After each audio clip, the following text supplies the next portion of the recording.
Geda gedi geda oh.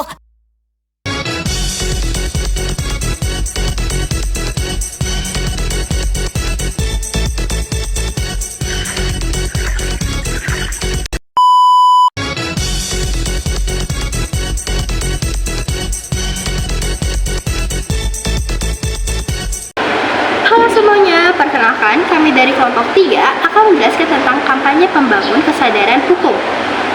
Apa sih itu kampanye kesadaran hukum?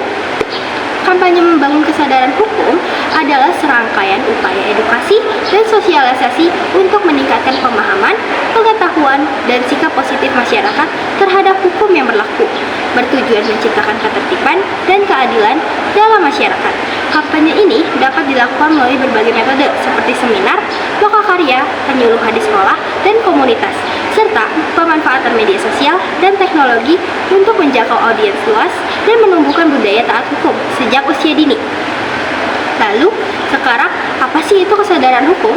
Kesadaran hukum adalah pemahaman mendalam individu atau kelompok masyarakat terhadap aturan dan hukum yang berlaku, meliputi pengetahuan, penghayatan, serta sikap dan perilaku yang selaras dengan norma hukum tersebut, demi tercapainya ketertiban dan keadilan sosial. Kesadaran ini adalah keadaan batiniah yang mendorong seseorang untuk patuh dan taat pada hukum secara sukarela, bukan karena takut sanksi. Terima kasih. Emangnya kesadaran hukum itu buat apa sih? Kesadaran hukum itu ada banyak manfaatnya, tapi tujuannya tetap sama, yaitu menertibkan dan mendamaikan lingkungan atau negara. Manfaat kesadaran hukum yang mau aku sampaikan itu ada 3, yaitu manfaat kesadaran hukum untuk diri sendiri, untuk masyarakat, dan untuk pemerintahan atau negara. Yang pertama, manfaat hukum bagi diri sendiri, yaitu membantu pembebasan hak dan kebebasan setiap individu. Yang kedua, manfaat kesadaran hukum bagi masyarakat, yaitu menyelesaikan konflik secara adil, meningkatkan partisipasi masyarakat dalam mengikuti kegiatan, dan mencegah pelanggaran hukum. Yang ketiga, manfaat kesadaran hukum bagi negara atau pemerintahan, mencegah korupsi dan mencegah penyalahgunaan kekuasaan. Contoh kesadaran hukum. Yang pertama, dalam keluarga. Dalam keluarga ini, caranya menjaga nama baik keluarga kita. Seperti kita sebagai anak, menjaga nama baik kita, bersikap baik, agar nama keluarga kita tidak tercoreng. Yang kedua, dalam sekolah.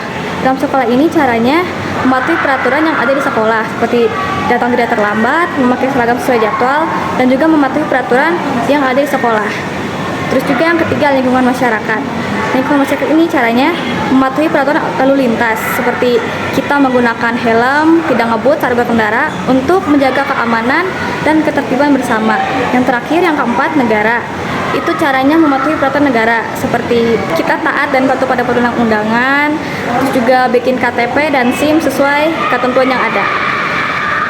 Selanjutnya ada dampak dari tidak memiliki kesadaran hukum. Hal ini berkaitan dengan kerugian bagi diri sendiri dan negara, seperti terlibat dalam pelanggaran hukum dan kesulitan memperoleh keadilan.